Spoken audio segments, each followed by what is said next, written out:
다 함께 찬송가 376장 찬양하겠습니다. 376장입니다.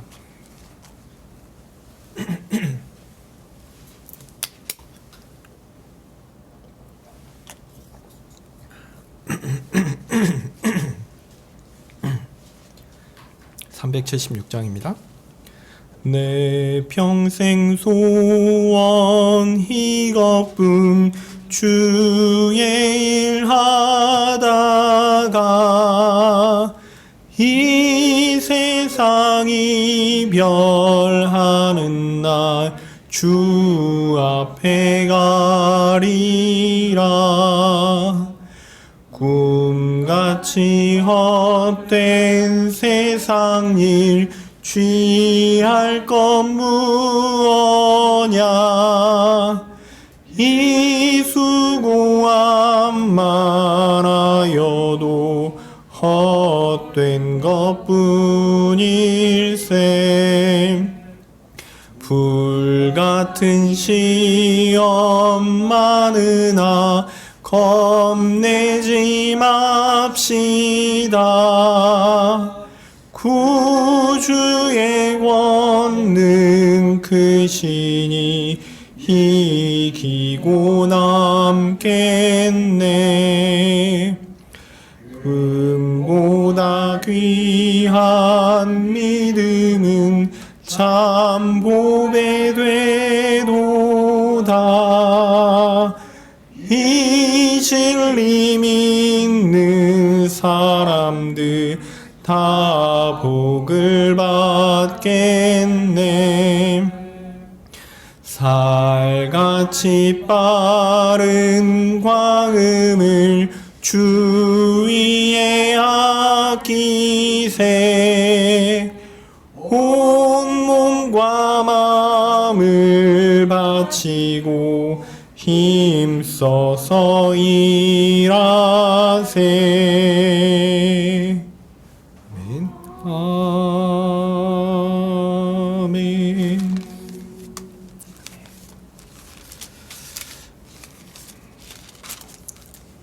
85장 한 장 더 찬양하겠습니다. 85장입니다.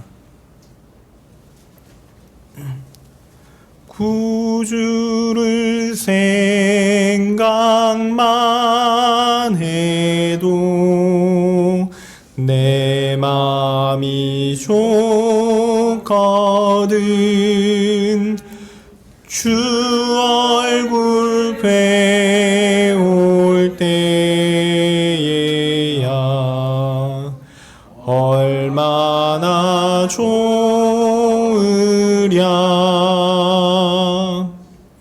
만민의 구주 예수여, 귀하신 이름은 천지의 온갖 이름 중 비할 데 없도다. 참 회개하는 자에게 소망이 되시고 구하고 찾는 자에게 기쁨이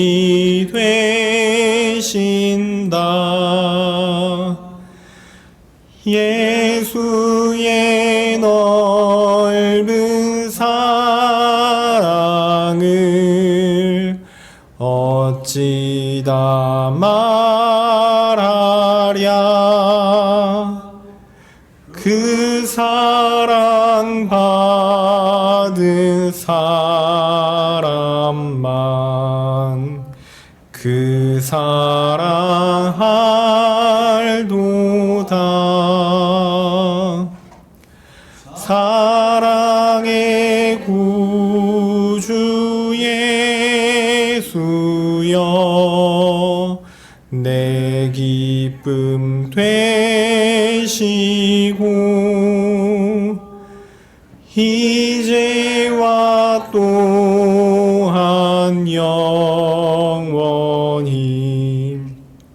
영광이 되소서. 아멘.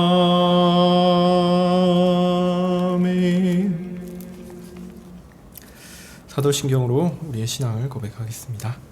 전능하사 천지를 만드신 하나님 아버지를 내가 믿사오며 그 외아들 우리 주 예수 그리스도를 믿사오니 이는 성령으로 잉태하사 동정녀 마리아에게 나시고 본디오 빌라도에게 고난을 받으사 십자가에 못 박혀 죽으시고 장사한 지 사흘 만에 죽은 자 가운데서 다시 살아나시며 하늘에 오르사 전능하신 하나님 우편에 앉아 계시다가 저리로서 산 자와 죽은 자를 심판하러 오시리라. 성령을 믿사오며 거룩한 공회와 성도가 서로 교통하는 것과 죄를 사하여 주시는 것과 몸이 다시 사는 것과 영원히 사는 것을 믿사옵나이다. 아멘. 거룩하신 하나님, 주 앞에 한없이 연약하고 부족한 자들이 주의 말씀을 듣고자 왔습니다. 이 시간 우리가 어떠한 자인지, 또한 하나님이 어떠한 분이신지 주의 말씀을 통해서 우리로 밝히 알게 하시고 마땅히 하나님께 돌이켜야 할 것을 돌이키고 감사해야 할 것을 감사하며 또한 하나님께서 교훈하시는 것들을 깨달을 수 있을 만큼 또한 깨닫게 하여 주시옵소서. 주께서 참 이 험악한 세상 가운데 우리를 그냥 두지 않으시고 항상 보호하시고 주의 말씀으로 교훈하시며 지키시는 것들, 그래서 우리가 하나님의 백성으로서 이 땅 가운데 발을 딛고 하루하루를 살아가는 것들, 그 은혜가 풍성하다는 것들 우리로 알고 주의 말씀을 통해 위로를 얻게 하여 주시옵소서. 오늘도 주의 은혜를 구합니다. 예수님의 이름으로 기도합니다. 아멘. 네, 오늘 말씀은 마태복음 4장, 마태복음 5장 43절에서 48절입니다.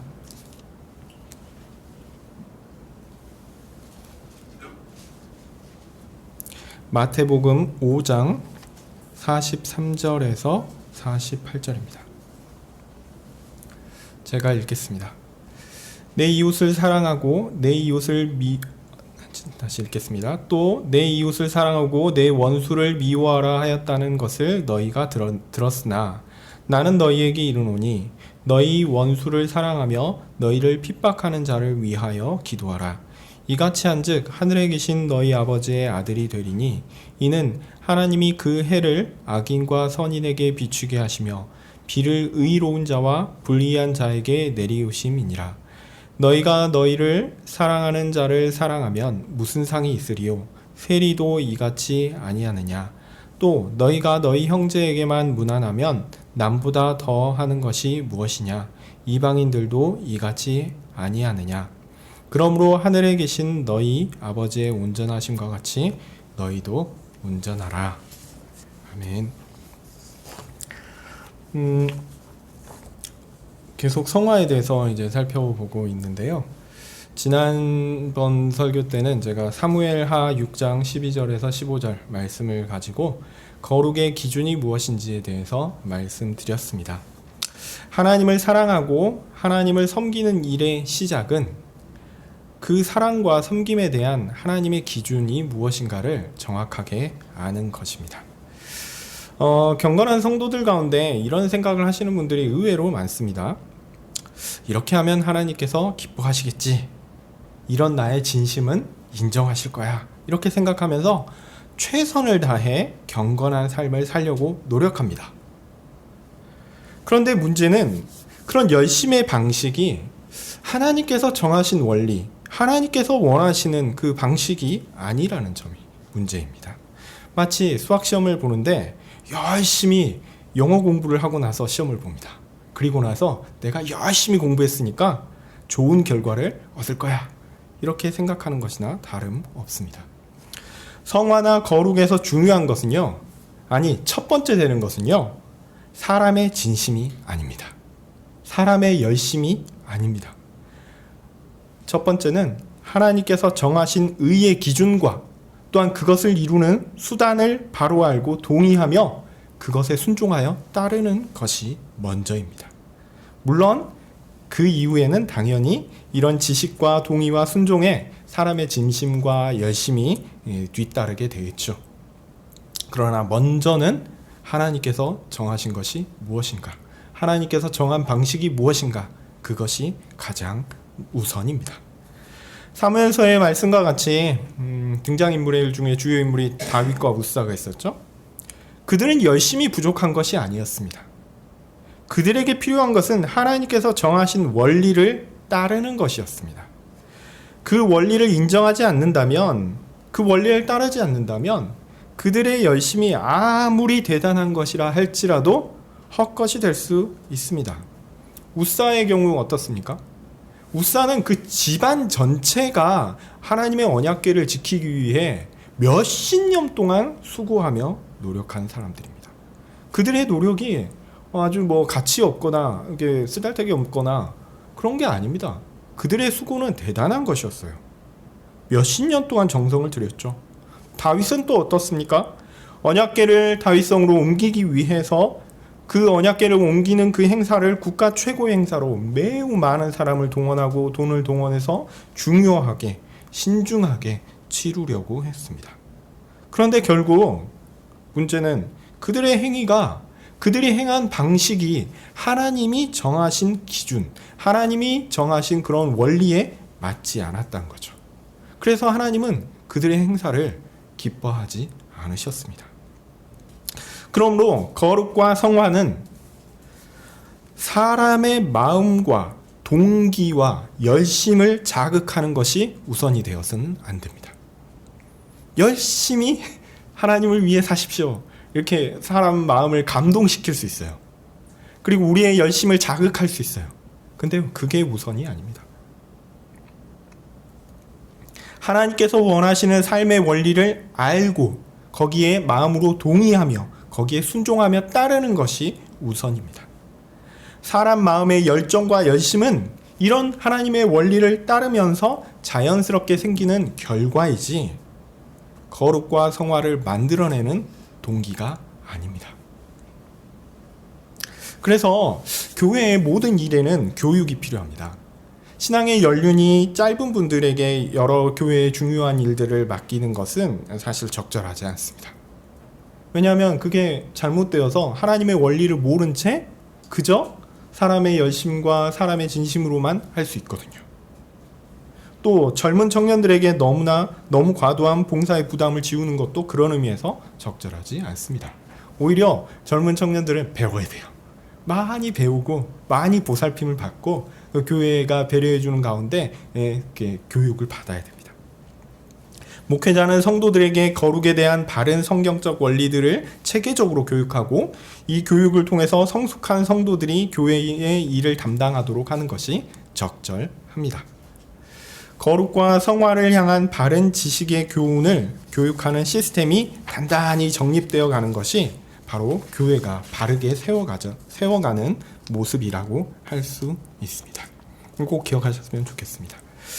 오늘은 마태복음 5장의 내용을 간략하게 살펴보려고 합니다.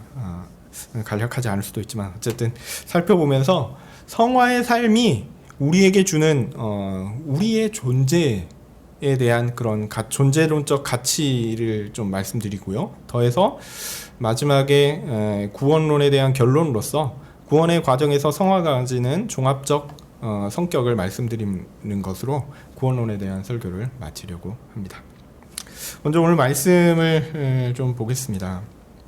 마태복음 5장은 유명한 산상수훈이죠. 예수님께서 참 우리에게 귀한 교훈을 주셨습니다. 그래서 사람들은 이 산상수훈의 윤리를 최고의 윤리적 교훈이다 이렇게 말하기도 합니다. 근데 맞는 말이긴 한데요. 최고의 윤리적인 교훈이다라는 말은 좀 상대적인 의미가 있어요. 그러면 최고가 있으면 그 중간 것도 있고 좀 낮은 것도 있다. 이런 의미로 이런 의미를 담고 있죠. 그러니까 윤리적 삶에 있어서 0점부터 만점을 100점으로 하면 0점부터 100점까지 다양한 정도가 존재할 수 있고 또 산상수훈의 윤리를 따른다면 그 최고의 것이니까 100점에 근접한 그런 아주 높은 수준에 이를 수 있다라고 보는 것이죠. 이런 생각은 우리에게 일반적입니다. 자, 이런 생각을 하면 어떻게 결론이 나오냐면 100% 선한 사람도 없고 또한 100% 악한 사람도 없다라고 생각할 수 있어요. 어떤 사람은 윤리적 수준에 있어서 이게 완벽한 수준에는 못 이르지만 그래 30점 정도, 40점 정도 이 정도는 될 수 있지 않느냐 이렇게 이야기할 수 있다는 거죠. 그래서 이런 사람들은 하나님께서 판단하실 때도 이런 정도의 차이에 따라 사람을 심판해야 한다라고 생각하기도 합니다. 그런 이유에서 모든 사람이 죄인이고 지옥에 합당하며 하나님께서 내리시는 영원한 사망의 형벌을 받아야 한다라는 종교개혁의 원리를 부정적으로 보는 사람들이 아주 많이 있습니다. 그리고요, 그런 주장은 성경에도 나옵니다. 하박국 1장 13절 보시면요, 이건 하박국 선지자에게 그러니까 한번 보실 분들은 찾아보시는데, 선지자는 악인이 자신보다 의로운 의인을 핍박하는 사태에 대해서 그 사태를 하나님께서 용인하시는 것이 옳지 않다라고 부르짖고 있습니다. 하나님께서 이스라엘 백성의 죄를 처벌하신다. 그럼 뭐 맞을 수 있어요. 네, 인정할 수 있습니다. 그런데 문제는 그 도구가 바벨론이라는 나라가 되었을 때는 이거는 선지자에게 굉장히 큰 부담이 됐어요. 왜냐하면 바벨론은 분명히 이스라엘 백성보다 더 악한 부류의 사람들입니다. 그러니까 의인이냐 악인이냐 이걸 상대적 가치로 보면 이스라엘은 의인에 속하고요, 바벨론은 악인에 속한 거예요. 그런데 하나님께서 이스라엘을 심판하기 위해서 더 악한 사람들인 바벨론을 도구로 심판하겠다라고 하는 것에 대해서 선지자는 의문이 있었습니다. 아니, 불만이 있었습니다. 왜 더 악한 바벨론을 냅두고 왜 먼저 우리를 치냐 이거죠. 그리고 심지어 그 도구가 더 악한 바벨론이었다라는 거죠. 그래서 더 악한 죄인인 바벨론이 그들보다 의로운 이스라엘을 핍박하는 것은 옳지 않다 이렇게 생각했습니다. 사실 이런 내용들은 조금 어렵습니다. 왜냐하면 우리도 그렇거든요. 죄를 짓지만 어떤 사람의 죄는 더 명확하게 드러나고 어떤 사람은 더 큰 죄를 지었음에도 불구하고 잘 드러나지 않아요. 사회 가운데 있는 부조리함들, 이런 것들이 우리 가운데 정말 하나님의 의로우심이, 하나님의 정의가 이 땅 가운데 존재할 수 있을까? 이런 의문을 품게 합니다.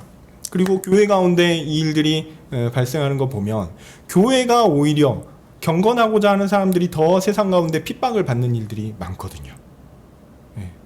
그래서 정말 예수님을 믿는 것이 우리에게 이득이 될까?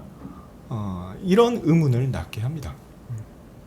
왜냐하면 예수님을 안 믿고 세상에서 온갖 부조리와 비리를 하면서 떵떵거리면서 죽을 때까지 아무 문제 없이 잘 사는 사람들이 있는가 하면, 하나님의 말씀대로 하려고 했는데 그것이 빌미가 되어서 문제가 생기고 그게 해결이 안 되어서 온갖 어려움을 당하는 사람들도 존재하기 때문에 그렇습니다. 네, 이건 좀 어려운 문제입니다. 아니, 잘 이해가 안 됩니다. 그래서 여기에서는요, 사실 믿음이 필요합니다.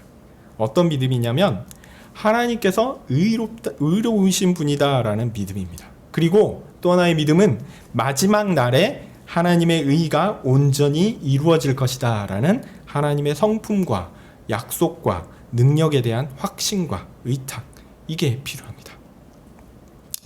그러니까 이거는 좀 현실 가운데 이루어지지 않는 것들을 하나님의 성품을 보고 분명히 될 것이다 라고 붙잡는 그런 믿음이 있어야 되는 거죠. 어쨌든 이 부분은 좀 믿음에 속한 영역이고요. 자, 의롭다는 것, 거룩을 상대적으로 평가해야 한다라는 이해는 사실 우리가 볼 때 그렇게 틀린 것이 아닌 것처럼 보이기도 합니다. 왜냐하면 분명한 것은 더 큰 죄가 있고요, 더 작은 죄가 있다라는 것은 상식적이고 분명하기 때문입니다. 그런데 정작 중요한 문제는 상대적인 의, 상대적인 거룩의 수준의 차가 존재한다라는 게 사실 중요한 문제가 아닙니다. 진짜 중요한 거는요, 과연 하나님께서 인정하시고 또한 하나님께서 하나님의 백성에게 요구하시는 의의 수준이 어느 정도냐라는 거죠. 사람들은 너무 자연스럽게 자기 기준으로 생각합니다. 수미양가, 요즘은 수미양가 이런 거 안 쓰는 것 같긴 한데, 이런 점수의 등급으로 분류하는 것처럼 각 행위에 대한 의의 판단을 하고 그래서 점수를 매기는 거죠. 이것을 인생 가운데 축적하는 거예요. 쌓는 거죠. 쌓아서 최종 평가를 받는다라고 쉽게 생각합니다. 그래서 여기에서 하나님의 사랑이라는 성품이 강조되기도 합니다. 긍휼이 넘치시는 하나님께서 은혜를 내려주셔서 부족한 점수라도 여기에서 좀 플러스 알파 해서 용납해 주신다라는 거죠. 저도 자격증 시험을 많이 봤지만 국가 자격증 시험에서 보통 합격 점수가 60점입니다. 학교에서 시험 봤을 때 60점 나오면 큰일 나지만 자격증 시험에서는 60점이면 충분하거든요. 마치 그런 자격 시험처럼 보통 사람들이 인정할 만한 수준의 의만 행하면 구원을 얻을 수 있지 않을까? 이렇게 생각하는 것이 우리의 생각이라는 겁니다. 왜 그럴까요? 왜 이렇게 생각할까요? 그 근거는 무엇입니까? 하나님은 사랑이시거든요. 하나님은 은혜가 풍성하시거든요. 그래서 부족한 우리도 다 받아주시지 않을까? 이렇게 생각하는 거죠. 그리고 어떤 사람들은 한 걸음 더 나아갑니다. 최종 시험이 끝났어요.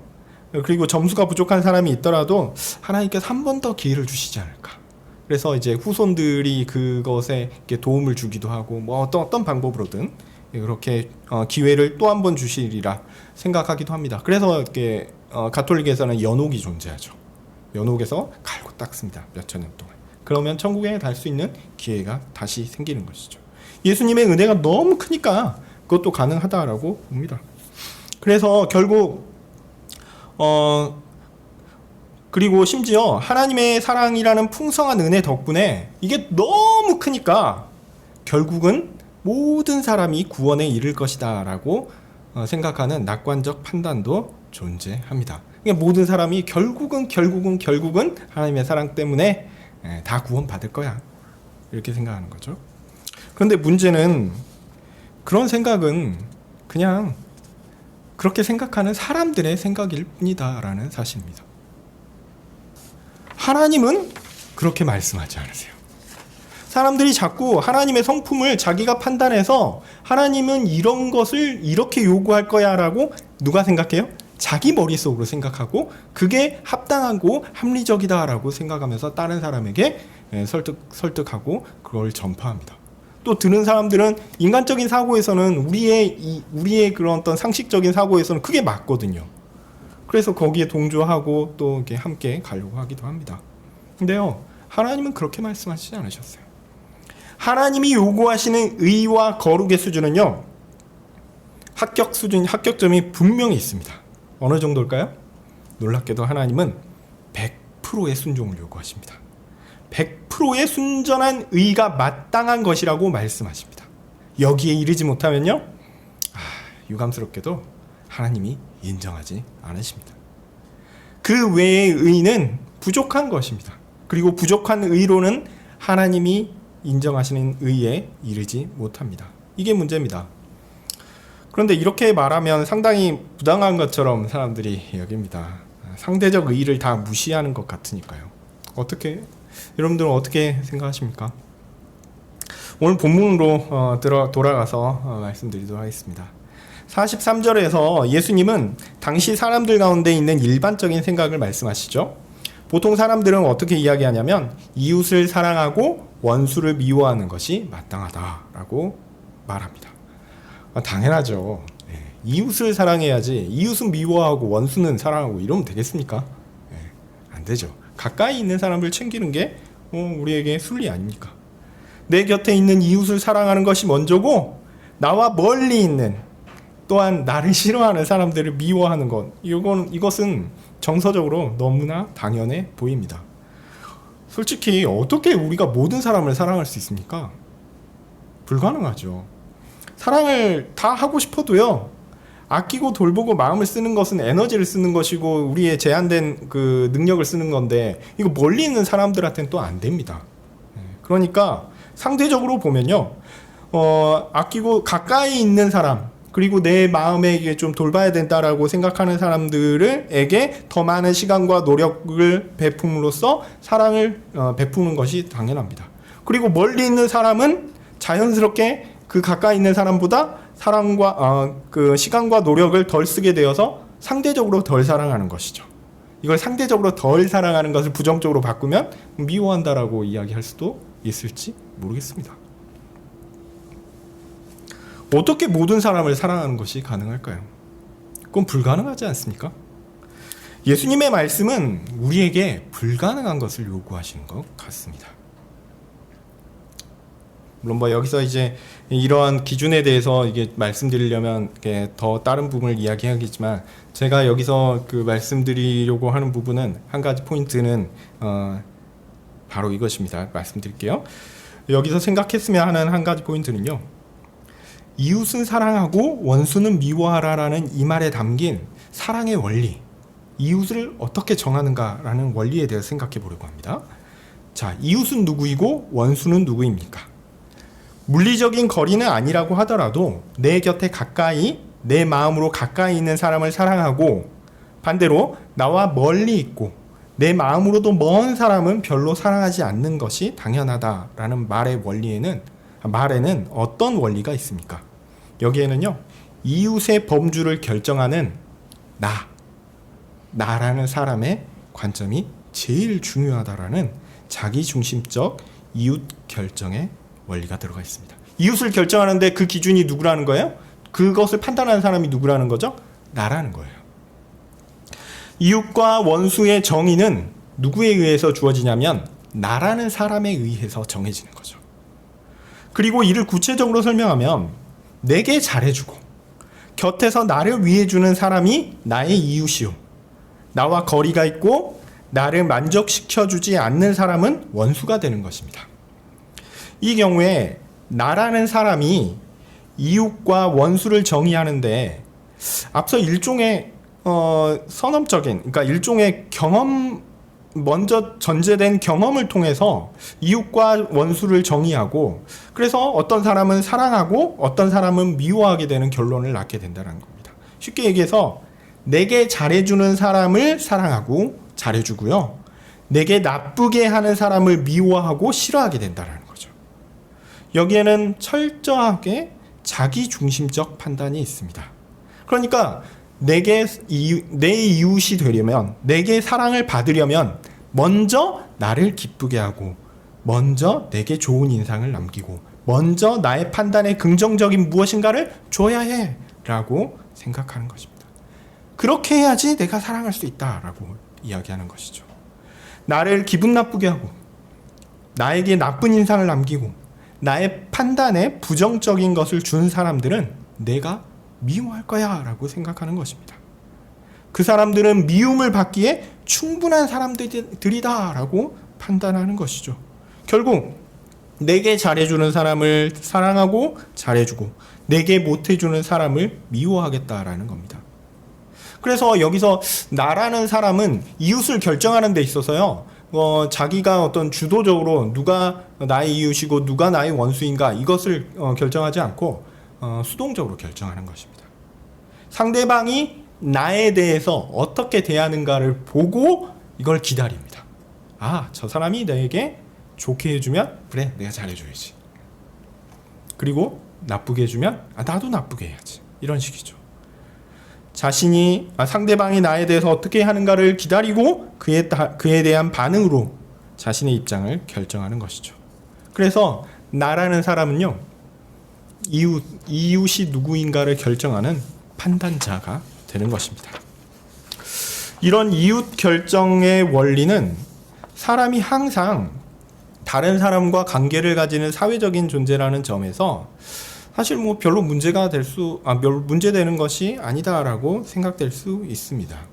그런데요, 분명하게 말씀드릴 수 있는 것은 성경적 원리는 아닙니다. 성경적 원리는 아닙니다.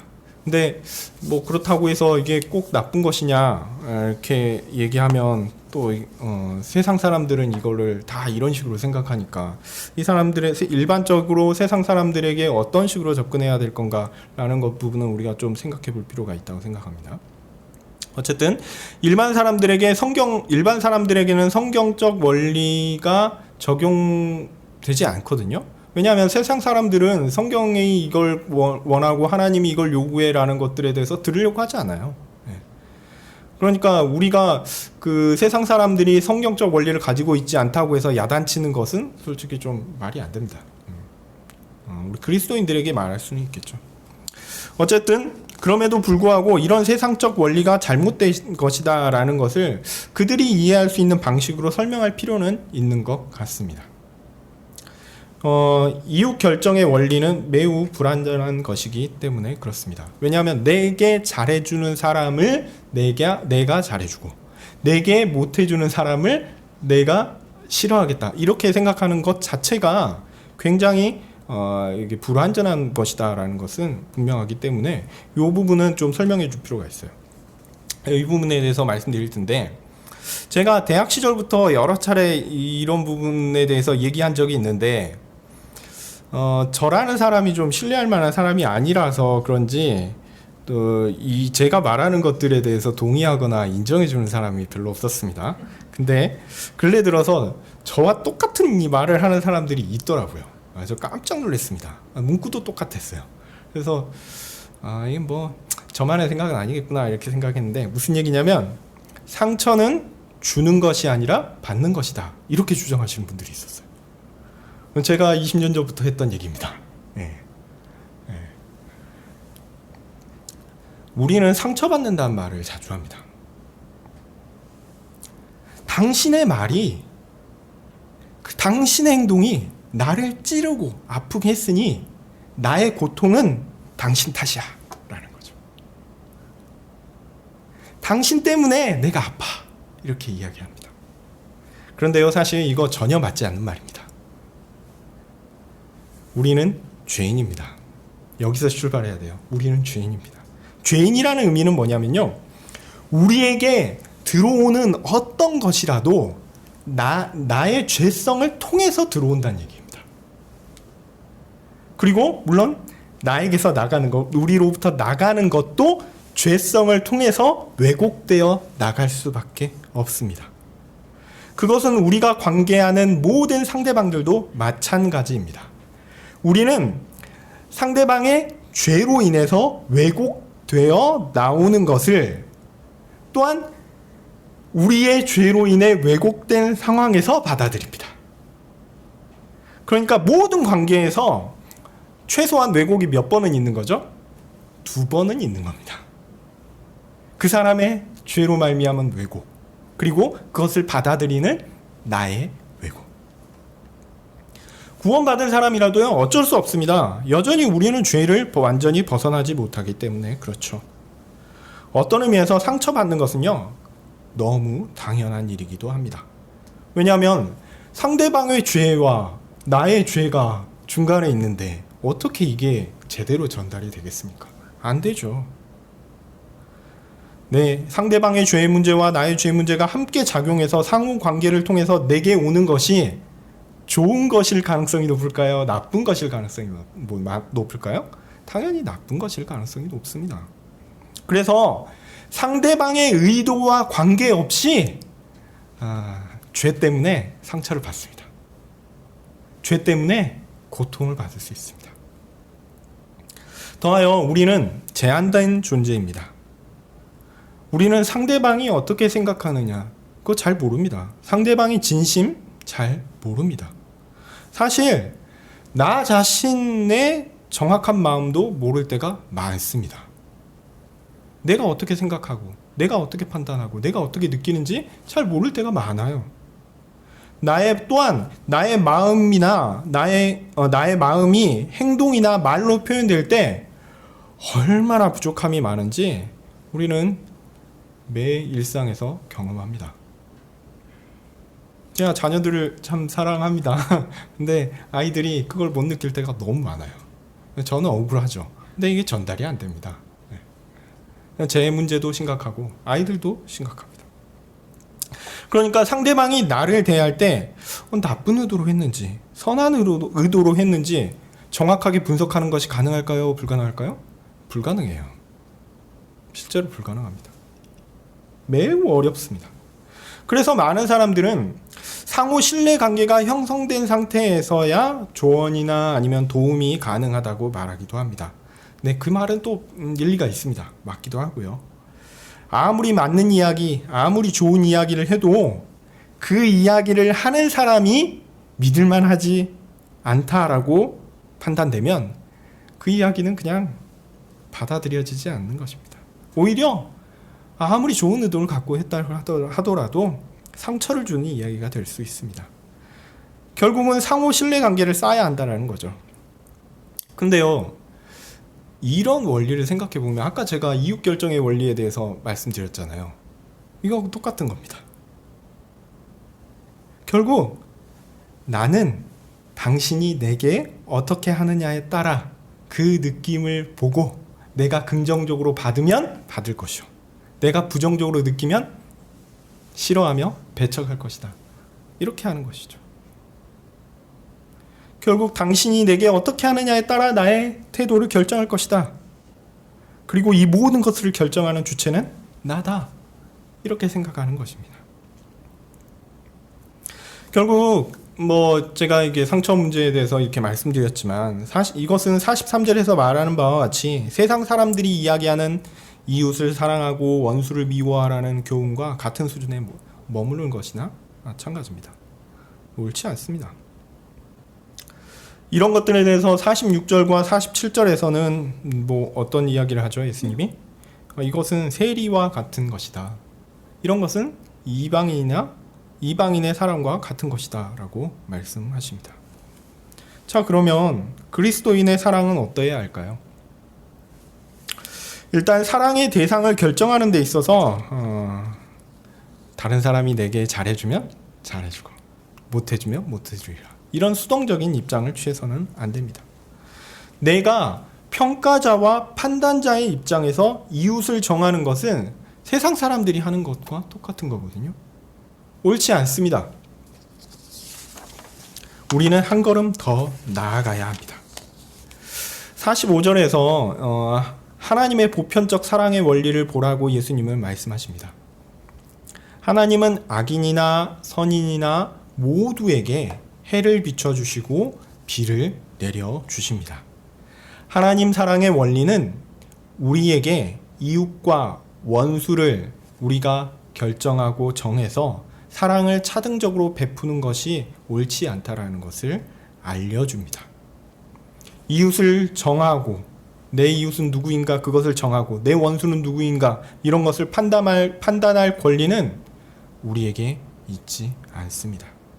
우리는 그저 하나님께서 우리 곁에 두신 사람을 사랑해야 합니다.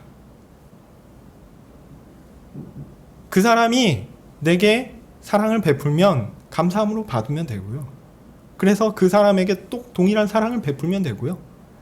그 사람이 나에게 악의를 가지거나 아니면 나를 해코지 하려고 한다라고 생각하면 그럼에도 불구하고 그를 위해서 기도해야 합니다.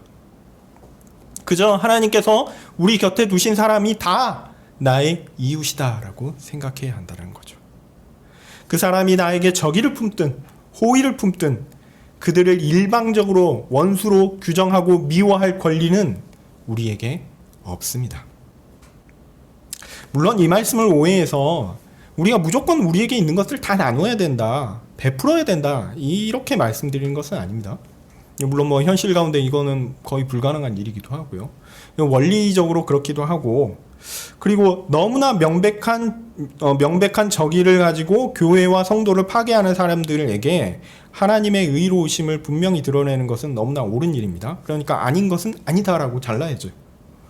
하나님의 말씀의 원리에 반하는 것을 주장하는 이단들에 대해서도 우리는 너무나 명백하게 정죄해야 합니다. 당신들 잘못됐다라고 이야기해야 합니다. 단호하게 분리해내기까지 해야 합니다. 우리가 가져야 할 자세는 이웃의 범주를 내가 결정하는 것이 아니라 하나님의 말씀의 원리가 결정해야 한다는 것을 기억하고 붙잡아야 한다는 것입니다. 그리스도인과 비그리스도인의 차이가 여기에서 나옵니다. 이웃을 누가 결정하는가? 내가 아니라 하나님이 결정하신다라고 이야기하면 이 사람은 그리스도인입니다.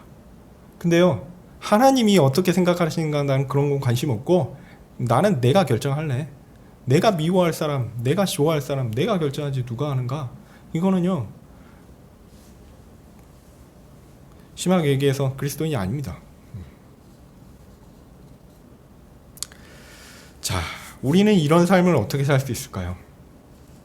보통 저는 이제 이런 어려운 문제가 있으면 두리뭉실하게 이야기합니다.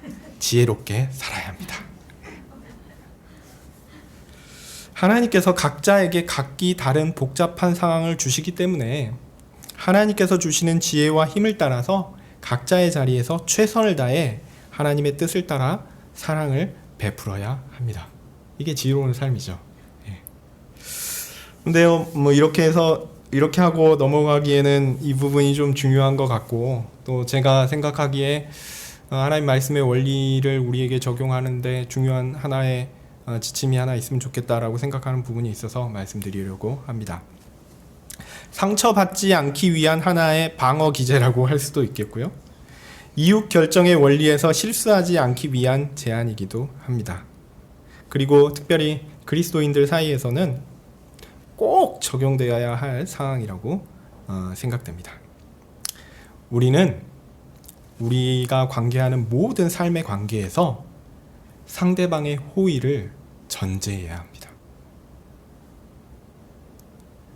나와 상대방 사이에 나의 죄와 상대방의 죄라는 이중의 왜곡이 있기 때문에, 그리고 사람의 존재적인 한계 때문에 상대방의 의도를 우리가 명확하게 판단할 능력이 없거든요.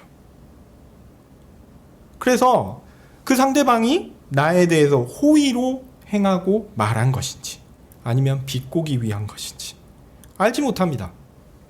그러면 어떻게 해야 할까요? 그 사람과 나의 평소의 신뢰관계의 기초에서 그걸 판단할까요? 만약 그 사람과의 신뢰관계가 없기 때문에 받지 않는다라고 하면 사실 정말 어리석은 일입니다.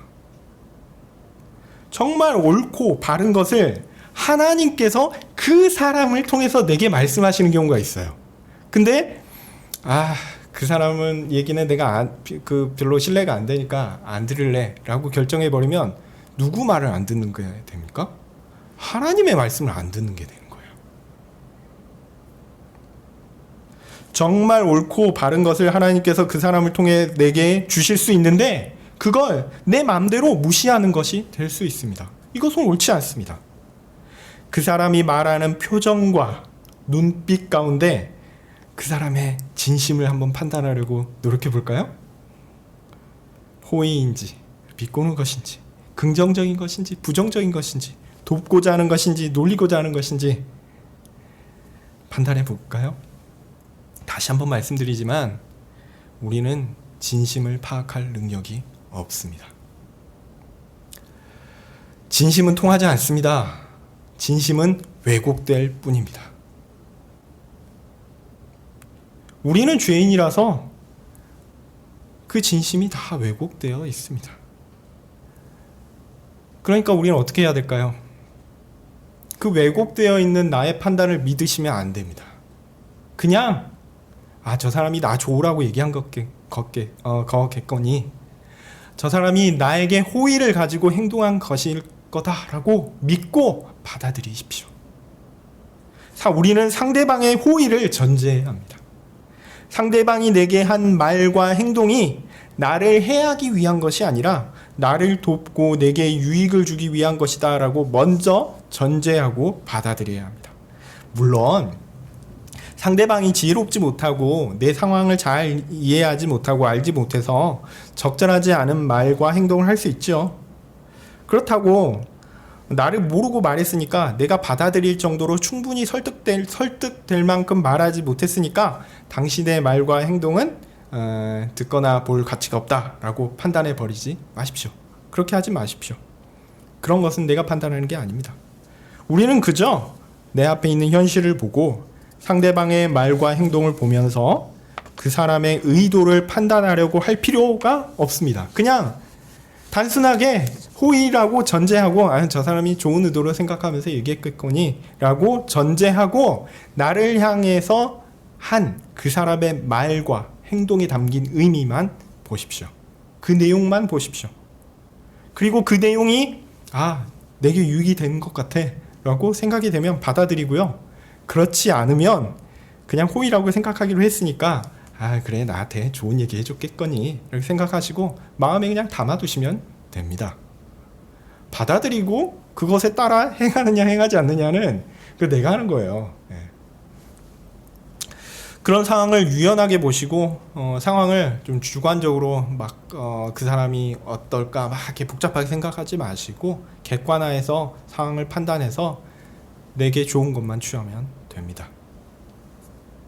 하나님께서 그렇게 우리에게 유익을 주십니다. 그 사람이 호의로 얘기했으면 받고 그 사람이 악의를 가지고 했으면 안 받고 이런 거 생각하지 마시라 이 말씀입니다. 그냥 그 사람이 다 호의를 가지고 했으리라 라고 생각하십시오. 그러면 상처를 받는 일이 줄어들 겁니다. 제가 볼 때는 줄어들 것 같아요. 물론 잘 안 됩니다. 듣고 보면 좋은 사람이 있고 반대로 듣고 보면 굉장히 불쾌한 사람들이 있는 것도 사실입니다. 제 생각에 저는 대화 상대자로서 후자로서 많이 있었던 것 같아요. 이건 제 이제 문제인데 제가 좀 조심히 고치고 또 주의해야 될 부분이라고 생각합니다. 그런데 하여튼 그것은 1차적으로 내가 죄인이라서 상대방이 내게 좋은 사람 같고 혹은 나쁜 사람 같고 이런 식으로 죄인이라서 느끼는 것이지 나는 아무 문제 없는데 상대방이 나쁜 놈이라서 나쁘게 느껴지고 좋은 사람이라서 좋게 느껴지고 이런 거 아니라는 거예요. 다 내가 죄인이기 때문에 발생하는 겁니다. 상대방의 죄성을 먼저 얘기하지 마시고요. 내가 죄인이라는 것을 먼저 인정하십시오. 그리고 그 사람과의 관계와 그 사람의 말과 행동을 바라보시길 바랍니다. 네, 예수님은 48절에서 하나님 아버지의 온전하심과 같이 우리도 온전할 것을 명령하고 계십니다. 사실 우리가 하나님의 온전하심을 어떻게 닮아가겠습니까? 이거는요 존재론적으로 불가능합니다. 하나님은 하나님이시고요 우리는 우리입니다. 우리는 하나님이 될 수 없어요. 그러니까 하나님이 완전하다라는 것은 하나님을 닮아가거나 아니면 물론 표현이 그렇지만 하나님화 되거나 이런 거 아닙니다. 다만 우리에게 하나님께서 판단하시는 수준을 그대로 보여주시는 것이죠. 하나님의 아버지의 온전함으로 판단하실 것이고 사람에게 주어진 수준의 온전함은 분명하게 요구될 것입니다. 그리고 그것을 판단하시는 분은 사람이 아니라 하나님이시다라는 이야기입니다. 예수님께서 말씀하시는 사랑은 적극성을 가지고 있습니다. 다른 사람이 나를 어떻게 대했는가 거기에 따라서 나의 행동을 결정하는 것이 아닙니다. 나의 이웃은 누구이고 나의 원수는 누구인가 내가 결정하는 것, 그 사람이 나에게 어떻게 했는가에 따라서 내가 원수와 이웃을 결정하는 것, 그것이 아닙니다. 하나님의 말씀에 따른 원리가 그 기준이 되어야 합니다. 온전함은 바로 그런 것입니다. 내가 결정하는 것이 아니라 하나님의 말씀에 따른 결정을 하는 것입니다. 사람의 판단에 기초한 것이 아니라 하나님의 교훈에 기초한 원리를 따르는 것이 온전한 것입니다. 성화의 과정에서 우리에게 요구되는 온전함은 바로 이런 온전함입니다. 사람의 열심과 사람의 노력이 먼저가 아니고요. 하나님이 정하신 원리가 있고 그것을 따르는 것이 뒤따르는 것입니다. 구원의 순서를 작년부터 쭉 살펴보았습니다. 이 순서는 주로 논리적인 순서였습니다. 하나님의 작정에서 이루어진 그리스도와 교회의 신비한 연합에서 시작해서 복음의 선포를 통해 구원으로 초청하는 외적 부르심과 그것을 마음으로 듣고 받아들이게 하시는 내적 부르심으로 이어지고, 이는 부르심을 들을 수 있는 영적 귀의 생성이라는 발생과 그것을 인식하게 되는 출생을 경험하는 중생이라는 과정으로 이어지게 됩니다. 이렇게 중생한 사람은 자신의 죄를 깨닫고 후회하며 용서를 구하는 회개를 하죠. 그리고 그리스도가 누구인지를 아는 지식과 그가 행하신 구원 사역에 감사하며 동의하는 감성이 존재하고 그에게 자신을 의탁하는 의지로 움직입니다. 이것을 뭐라고 하냐면 믿음이라고 합니다.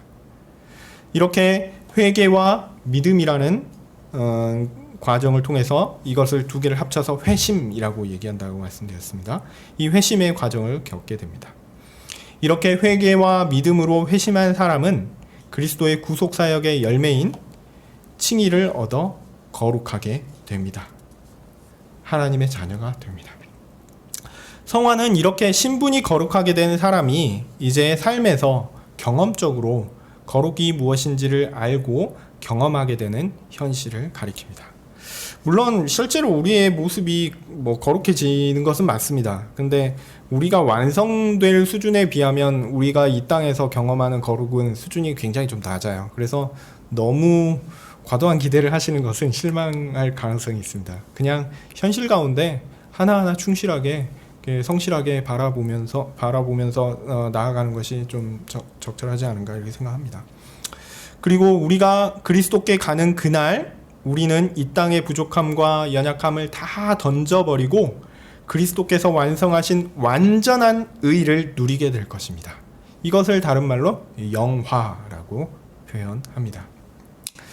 성화의 과정은 구원의 순서에 따르면 칭의 이후에, 그러니까 의롭다 칭함을 받은 이후에 구체적으로 우리의 모습이 거룩해지는 과정이다라고 이해하는 것이 보통입니다. 그런데요, 현실은 사실 그렇게 논리적이지가 않습니다. 이 논리적 순서를 제가 쭉 설명드렸지만 이 논리적인 순서가 그대로 적용되는 것 같지 않다라는 거죠. 오히려 성화는 구원의 순서를 반복적으로 학습하는 과정이라고 보는 것이 적절하다라고 봅니다. 성화는 구원의 순서, 앞서 말씀드린 그 순서를요, 반복적으로 경험해 보는 거예요. 공부하는 것이나 말씀드립니다. 말씀드렸듯이 구원의 순서는 철저히 논리적 순서에 따른 것입니다. 이것이 의미하는 것은 구원의 순서를 우리가 경험하지만 그것이 우리의 인식 수준에서 이게 중생인가? 이게 칭인가? 이게 회심인가? 이런 식으로 우리의 인식 수준에서 알고 느끼고 판단할 수 있는 것이 아니다라는 이야기예요.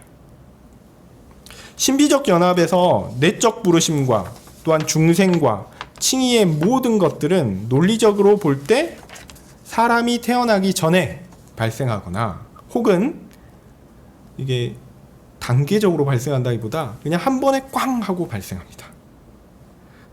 그래서 이것은 전적으로 하나님의 사역이다라고 할 수 있어요. 사람이 여기에는 개입하거나 사람이 여기서 인식하거나 느끼면서 이런 일들이 있었구나, 이런 일들이 지금 발생하고 있구나, 이런 식으로 느끼는 게 아니라는 거예요. 우리는 그저 경험적으로 이런 일들이 이런 순서에 따라서 내 안에 발생했겠구나 라고 이야기하는 것이죠. 그래서 성화는 우리에게 우리가 경험하는 구원의 순서를 복습하면서 우리 자신의 신앙을 살펴볼 수 있는 기회를 제공해 줍니다. 성화는 그런 의미에서 매우 중요한 단계입니다. 성화에서 우리는 구원의 순서에 등장하는 과정을 복합적으로 또한 반복적으로 경험합니다. 하나님의 말씀의 원리에 따른 의의가 요구되고 그리스도께서 그 의의를 우리에게 주시고 우리로 그 의의 원리에 따라서 살라고 명령하십니다. 그런데 이게 될까요? 안 될까요? 안 됩니다. 우리는 여전히 죄인이거든요. 그런데 그게 끝이 아닙니다. 성화의 과정은 이런 구원의 순서를 우리로 보고 경험하며 우리가 정말 가지고 있었던 것을 다시 보게 합니다. 그리스도의 구속사역의 진면모를 다시 묵상하고 돌이켜 하나님께 나아가게 합니다. 내가 의를 얻었지? 의롭게 됐지? 내가 하나님 앞에 의인이지? 근데 왜 나는 죄인일까? 회개하죠. 다시 믿죠. 이런 일들이 계속 반복되는 거예요.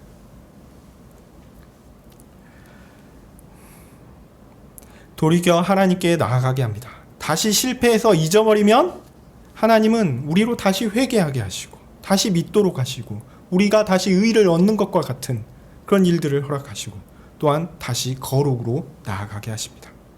이런 일들이 반복됩니다. 그 반복은 뭐 잘못된 게 아닙니다.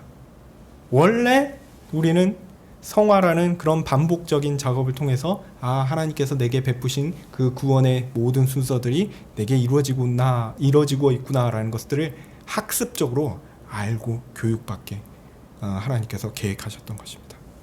이렇게 우리의 삶에서 성화는 구원의 순서를 반복적으로 경험적으로 깨닫게 합니다. 특히 성화는 이런 반복적 경험을 통해서 하나님께서 요구하시는 온전함을 경험하게 합니다.